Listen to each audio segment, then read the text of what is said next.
നല്ല മഴ പെയ്ത് തോർന്നു നിൽക്കുന്ന ഒരു സമയമാണ് അല്ലേ നമ്മൾ പുറത്തിറങ്ങി നിൽക്കുന്ന. അപ്പൊ ഈ ഇത്രയും ചൂട് കഴിഞ്ഞിട്ട് മഴ പെയ്യുമ്പോഴത്തേക്ക് നമുക്ക് ഇമ്മ്യൂണിറ്റിക്ക് വരുന്ന കുറെ പ്രശ്നങ്ങളുണ്ട്.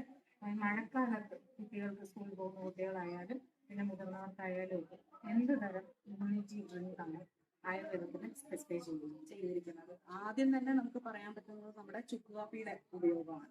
ശരിക്കും പറഞ്ഞാൽ ഇപ്പൊ അത് ഭയങ്കര ഫേമസ് ആണ് ചുക്ക് കാപ്പി എന്ന് പറയുന്നത്. ശരിക്കും നമ്മുടെ മാർക്കറ്റിൽ നിന്ന് കിട്ടുന്ന ചുക്ക് കാപ്പിക്കകത്ത് കാപ്പിപ്പൊടി കൂടെ ആഡ് ചെയ്തിട്ടാണ് വരുന്നത്. അത് കുറച്ചൊരു അഡിക്റ്റീവായിട്ട് വരാനുള്ള സാധ്യത കൂടുതലാണ്. അപ്പൊ അത് അങ്ങനെ ആവാതെ നമുക്ക് വീട്ടിൽ തന്നെ ഉണ്ടാക്കാൻ പറ്റുന്നത് എങ്ങനെയാന്ന് വെച്ചാൽ നമ്മുടെ ഇപ്പൊ എല്ലാ വീടുകളുടെ മുറ്റത്തും നമുക്ക് തുളസി ഇല അല്ലെങ്കിൽ പനിക്കൂർക്ക ഇല അങ്ങനെ ഇല കാണുമല്ലോ, നമ്മുടെ പരിസരങ്ങളിലെ തൊടിയിൽ കാണുന്ന. അതെ. അപ്പൊ അതിന്റെ ഒരു 3-4 ഇല എടുത്ത് ഒരു 2 ഗ്ലാസ് വെള്ളത്തിൽ ഒരു 3-4 കുരുമുളക് ചതച്ചിട്ട് അതൊന്ന് തിളപ്പിക്കുക. തിളപ്പിച്ചിട്ട് മധുരത്തിന് നമ്മൾ കരിപ്പട്ടിയാണ് മെയിൻലി അതിൽ ചുക്കാപ്പിൽ ഉപയോഗിക്കാനായിട്ട് പറയുന്ന ഒരു മധുരം തരുന്ന ഏജന്റ് എന്ന് പറയുന്നത്. ശർക്കരയേക്കാൾ ഇമ്മ്യൂണിറ്റി ബൂസ്റ്റ് ചെയ്യാനായിട്ട് കരിപ്പട്ടി തന്നെയാണ് ഉപയോഗിക്കേണ്ടത്. പിന്നെ ഉപയോഗിക്കാവുന്ന നമ്മുടെ പനങ്കൽക്കണ്ടം.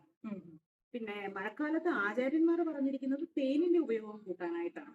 അപ്പൊ എന്ന് വെച്ചാൽ അതൊരു ഇമ്മ്യൂണിറ്റി ബൂസ്റ്റർ തന്നെയാണ് തേൻ എന്ന് പറയുന്നത്. പിന്നെ ഈ അതികഠിനമായ ചൂടിൽ നിന്ന് നമ്മൾ ഈ മഴയുടെ തണുപ്പും കുളിരിലേക്ക് വരുമ്പോഴേക്കും നമ്മുടെ ബോഡിയുടെ ഒരു വീക്ക്നെസ്, ബോഡി ഒന്ന് ക്ഷീണത്തിലേക്ക് വരും. അപ്പൊ ആ ക്ഷീണം മാറ്റാനുള്ള ഒരു ഗ്ലൂക്കോസ് സപ്ലിമെന്റ് ആയിട്ടും തേൻ പ്രവർത്തിക്കാറുണ്ടല്ലേ. അതുകൊണ്ട് ഇങ്ങനെയുള്ള പാനീയങ്ങളിൽ മധുരത്തിനായിട്ട് തേൻ ഉപയോഗിക്കാനായിട്ടാണ് ആചാര്യന്മാർ പറഞ്ഞിരിക്കുന്നത്.